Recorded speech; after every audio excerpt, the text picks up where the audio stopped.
Chers amis internautes, bonjour. J'espère que vous allez bien. Oui, je sais, vous allez me dire que je suis fatigué. Oh, c'est pas grave, hein. Alors, j'espère que vous allez bien. Je venais partager un post avec vous qui se veut une fuite de l'HEC Georges Pompidou. Pour moi, c'est exactement les éléments de langage utilisés par le système pour créer la peur. Donc, je vous demande d'écouter ce post en lisant entre les lignes. Et vous allez me dire ce qui en ressort de ce dernier. Je ne dis pas que le coronavirus n'existe pas. Pour moi, c'est une grippe. C'est ce qu'ils appellent coronavirus. Pour moi, c'est une grippe. Pour moi, c'est un cancer. Pour moi, c'est toutes ces maladies que vous connaissez habituellement qu'ils ont foutues dans la gamme coronavirus. Donc, comme je vous le disais tantôt, si vous vous cassez la jambe, vous mourrez en tombant de 6 étages, vous arrivez à l'hosto, c'est coronavirus. D'ailleurs, je vous avais dit que j'avais reçu des médecins parisiens, des informations, ça fait plus d'un mois hein, que j'ai voulu partager avec vous, mais par la force des choses, ça ne s'était pas fait. Voilà. Mon ordi m'avait lâché. Toujours est-il que toutes ces informations que je vous avais partagées en miettes, ça et là, finissent par arriver. Par être confirmées, je dirais plutôt. D'accord? Donc, je reviens donc vous voir par rapport à ça pour vous faire comprendre que d'après moi, ça n'engage que moi. Ça, c'est un poste pour créer la peur. Je ne dis pas qu'il ne faut pas protéger nos enfants. Encore que quand on demande de faire attention au vaccin, il n'y a pas beaucoup de monde qui se lève. Quand on demande de faire attention à l'éducation qui est donnée à nos gamins, il n'y a pratiquement personne qui se lève. Les gens se sont levés, souvenez-vous toujours, pour l'augmentation des taxes sur le carburant. Quelle honte! Quelle honte! Voyez-vous? Donc, on vous fait croire des... Alors, moi, j'ai une question. Est-ce que vous croyez vraiment que le système est tellement con qu'ils vont vous dire où est-ce qu'ils sont en train d'aller? Ils vont tout faire pour faire diversion. Je vous répète une fois de plus. Ce qui est en cause, c'est votre nature humaine, votre génome. Est-ce que vous comprenez? En tout cas, pour celles et ceux qui sont humains parmi les gens qui m'écoutent. Voilà. On veut s'attaquer à votre ADN. J'ai fait des posts dessus. Allez fouiller parce que je ne suis plus... je vais éviter désormais de faire des posts fleuves pour étayer ce que je dis à chaque fois. Ça ne sert plus à rien. Allez regarder si vous voulez. Si vous ne voulez pas, tant pis pour nous tous. Chacun va se démerder. Ok? Donc, pour moi, ce post, c'est uniquement un post pour créer la peur. Donc, je tenais à attirer votre attention sur le sujet. Une fois de plus, je dis, je ne suis pas en train d'incriminer la personne qui a qui a enregistré cette conversation. Je ne suis pas non plus même en train d'incriminer cette dame qui peut être de bonne foi et qui ne sait pas forcément de quoi est-ce que les personnes qui sont mortes dans son service en seraient mortes. D'accord? Donc, c'est de ça dont il est question ici. Je vous souhaite une très bonne visio et je vous dis à plus tard. Bisous, bisous. Ciao, ciao. Point que, il a dit, si on l'écoute bien, faut être volontaire. Si vous le voulez, vous mettez vos enfants à l'école. C'est-à-dire que si demain, il y a un gamin qui clame ça, c'est de votre responsabilité. Et ça va se passer. Ah, ouais. Voilà, lui il se dégage de toute responsabilité, Macron. Hein. C'est pas obligatoire. Hein. Après avoir euthanasié nos aînés, ils veulent envoyer nos enfants... Bah voilà, c'est de l'euthanasie, monsieur. Je pèse mes mots. Injecter du Rivotril à un patient de 70 ans sous prétexte qu'on n'a pas assez de place en réa, ça s'appelle de l'euthanasie. Ni plus, ni moins. Point à la ligne. Alors que c'est des patients, ouais, comme vous disiez, c'est des patients qui auraient pu être sauvés. Bah, bien sûr, mais bien sûr. Mais ça veut dire qu'il n'y a pas de matériel, pas de place, pas de... Bah, il y a plus de place en réa. Ce que vous voulez faire? On va les mettre où, les patients? On va les mettre où? C'est bon, il a fait sa communication en prenant des TGV, etc. Par contre, on l'a sollicité pour ouvrir certaines cliniques privées sur Paris qui sont fermées, qui n'ont personne, qui nous disent « Ramenez-nous les patients, on va les prendre en charge, on a des places de réa. » Macron ne veut pas. Macron a dit non. Il a dit non. C'est incroyable. La clinique Labrousse aurait pu nous les prendre. Il ne veut pas. Il ne veut pas. Et vous avez vu combien de décès dans votre établissement? Combien de décès? confondu, hein, enfin, en tout venant. Hein. Oh, non, non. À peu près 1000 et quelques. Oh. Ouais. Mais c'est où? C'est à Paris, ça? C'est Ouais, Paris. Paris 15e. Paris 15e. Ouais. Ah ouais. Ah ouais. Ouais, donc les 24 000 morts qu'ils nous annoncent, c'est... Oh, monsieur, mais arrêtez. Pourquoi ils ne comptabilisent pas les Covid-19 décédés chez eux? Ouais. Pourquoi? Bah là, ils en ont parlé, il Pourquoi? paraît qu'ils disaient qu'il y en avait 9 000 à peu près. Oh, ouais, bon, il y en a plus qu'ils arrêtent leur connerie. Hein. Au début, il fallait trier. Ah, vous avez des symptômes? Une boîte de Doliprane, mais c'est quoi ce bordel de merde? Une boîte de Doliprane, des symptômes? Non, il n'y a pas de boîte de Doliprane. Sortez la chloroquine, sortez la zéthromycine. La charge virale, au bout de 10 jours, paf, on la voit quasiment plus. Et ça fonctionne. Il veut pas, Macron. Il veut pas. On a quand même perdu des jeunes. Hein. Moi, il y a un patient de 48 ans qui m'a marqué et je ne l'oublierai jamais. Faut dire que nous, personnels soignants, nous sommes atteints. Hein. Il faut vraiment qu'on aille voir des psys. Hein. Parce que les larmes dégoulinent, même si c'est des gens qu'on ne connaît pas d'elles-mêmes. Moi, je suis atteinte. Je le sens comme mes collègues. On se met à pleurer même devant les patients. Quand même. Moi, je peux pas ressentir ce que vous ressentez, mais je pense que c'est comme dans une guerre, en fait, quand on voit des morts. C'est vrai, mais c'est vrai. 48 ans, 6 gosses, qui me dit, madame, je veux pas mourir. Et il est décédé. Oh, le monsieur. Oh, le pauvre. Et il est décédé. Voilà. Il n'a pas vu ses enfants et sa femme ne l'a pas vu. Bon, voilà.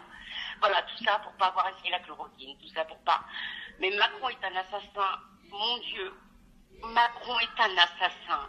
Mais ouais, Macron et son gouvernement, ouais. Tous ceux qui C'est lui qui décide. Personne ne décide à son Alexis Corbière de merde, là. Voilà, son grand conseiller. C'est lui. Mais d'où ils y connaissent en médecine? Même Véran, il est nul. C'est un neurologue qui est nul. D'ailleurs, le Rivotril, c'est Véran qui lui a donné l'idée. Parce que monsieur est neurologue. Allez hop, les petits vieux, là. Let's go. 70 ans, on les fait partir, vous vous rendez compte? Faites de la place. Faites de la place, mais c'est exactement ça. J'espère que les gens vont se réveiller. J'espère qu'après le Covid-19, s'il y a un après Covid-19, Macron, on le dégage. Il a détruit tout le monde. Mais tout le monde. Nous, il nous a détruit psychologiquement. J'ai des collègues qui sont décédés aussi, monsieur. Des collègues, on a des médecins qui sont décédés, on a des infirmières, on a des aides-soignantes qui sont décédées. Donc, pitié, il faut que tout le monde se lève. Transmettez le mot. Parce que vous savez rien de ce qui se passe à l'hôpital. Bah non, je vous dis, moi, la seule fois où j'étais à l'hôpital, c'est à l'entrée de l'hôpital pour livrer les fruits et je suis reparti, mais je ne sais pas ce qui se passe derrière. Ouais, bah vaut mieux pas le savoir. Parce qu'à mon avis, si les gens voient ça, si les gens vivent ne serait-ce qu'une journée à l'hôpital, je vous assure, ils vont aller pendre Macron. Ils vont aller le pendre. Le pendre. Ouais, c'est incroyable. Et là, il nous dit, emmenez vos enfants à l'école. Oui, mais sur pitié, mon Dieu, ne faites jamais ça. Vous allez tuer vos gosses. Vous allez tuer vos gosses. Mais même pas en rêve. Moi, je ne cesse de le publier sur Facebook. Enfin, il y a des gens, il faut qu'on retourne au travail quand même. Mais c'est odieux d'entendre ça. Face à ce qui se passe, c'est odieux. Il faut qu'on retourne au travail. Mais quel travail? De quel travail me parlez-vous? De quel travail? Au prix de vos enfants? Sacré, ils vont pas mourir quand même. Et là, j'envoie le lien de Necker. Ah ouais, ça fait froid dans le dos. Ah ouais, mais c'est rien. Voilà. Et à mon avis, il y en a beaucoup plus. Ça, je vous parle de l'assistance publique au hôpital de Paris. Hein. Ah ouais, reste, je connais bien l'hôpital de Necker. Ah ouais, voilà. Donc, non. Trousseau, il y en a aussi, j'ai ouï dire. Non. Bon. Non, on peut pas prendre ce risque. Ça suffit. Transmettez le mot, je vous en supplie. Transmettez le mot je vais le transmettre, vous inquiétez pas, je vais le transmettre à tous mes contacts. Voilà. Et qui feront de même, et voilà, ça fera une chaîne qui fera que... Exactement. Transmettez le mot. Transmettez le mot parce que nos gosses, ils valent plus que la vie de Macron. Je vous le dis, moi. Moi, j'en ai qu'un, mais quand je pense aux des enfants et quand je vois des enfants dans cet état-là, à cause d'un irresponsable pareil, ça s'appelle un crime. C'est criminel. Ce qu'il fait là, c'est criminel. Voilà. Et il veut dégager sa responsabilité pour dire, ah bah moi, je ne suis pas obligé. Hein. Ah bah oui. Mais voyons. Et les crèches, mais il est malade ou quoi? Mais il est complètement taré, ce mec. Ouais. Mais je vous jure, on a affaire à un assassin. Non, mais de toute façon, depuis le début, entre ne partez pas de masque, ensuite... Alors, je le savais, mais je me suis fait contrôler par... J'étais mort de rire, c'est tout, le mec m'arrête, il me contrôle, vous allez où? Je dis, monsieur, je travaille, je vais à l'hôpital, voilà mon caducité, voilà ma carte professionnelle. Et il s'approche de moi, je lui dis, monsieur, vous n'avez pas de masque. Vous êtes en train de mettre votre vie en danger. Là, il me regarde et il me dit, mais vous savez qu'on n'a pas le droit. Je dis, ah bon? Votre vie n'est rien par rapport à la parole de Macron. Alors, le jour où vous allez vous retrouver, venez, je vous dis, il y a des gendarmes d'ailleurs en réa chez nous. Il y a des gendarmes qui n'avaient pas de masque, qui sont en réanimation. Bon, il y en a qui ont survécu, il y en a qui n'ont pas survécu. Eh ben, vous allez être le prochain sur la liste, mais on n'a pas le droit. Vous vous rendez compte? Vous êtes en train de sacrifier votre vie, je lui dis. Monsieur, vous êtes en train de sacrifier. J'en avais un masque à côté, je lui ai donné, il me dit non, je ne peux pas le prendre. On n'a pas le droit. Oh, je lui dis, bah, et donc, elle vaut pas cher votre vie, hein. Ouais, sa vie et celle de ses proches, hein. Quand il va rentrer chez lui, il va contaminer. Ah ouais, mais ils n'ont pas le droit. Ils ont ordre de ne pas porter le masque. Vous vous rendez compte? Mais vous vous rendez compte, mais on est où là? Moi j'ai l'impression d'être dans un pays du tiers-monde. Je vous jure. J'ai une copine marocaine qui me raconte comment ça se passe au Maroc. Ils sont mieux que nous. Mais ils sont mieux que nous, bordel. Ouais. Mohamed VI, il assure. Production de masques, utilisation de chloroquine, dès le début des symptômes. Et ça fonctionne. Ouais, ils ont même pas 200 morts. Ils ont même pas 200 morts. Nous, ils veulent pas. Ben non, parce que M. Lévy, directeur général de l'INSERM, est en train de travailler sur des molécules qui vont valoir des milliards. Ouais, ça, c'est le vaccin, c'est pareil. Hein. Ouais. Le vaccin, oublié, hein. Ça va être une grosse daube. Je vous le dis tout de suite. Ouais. Le vaccin qui va être mis sur le marché, s'il y en a un, ça va faire des catastrophes sanitaires. Mais vous savez qu'ils veulent obliger les gens à se vacciner. Hein. Non, mais certainement. J'ai entendu dire que ceux qui sont pas vaccinés ne pourront pas voyager, ne pourront pas se déplacer. Qui est derrière tout ça?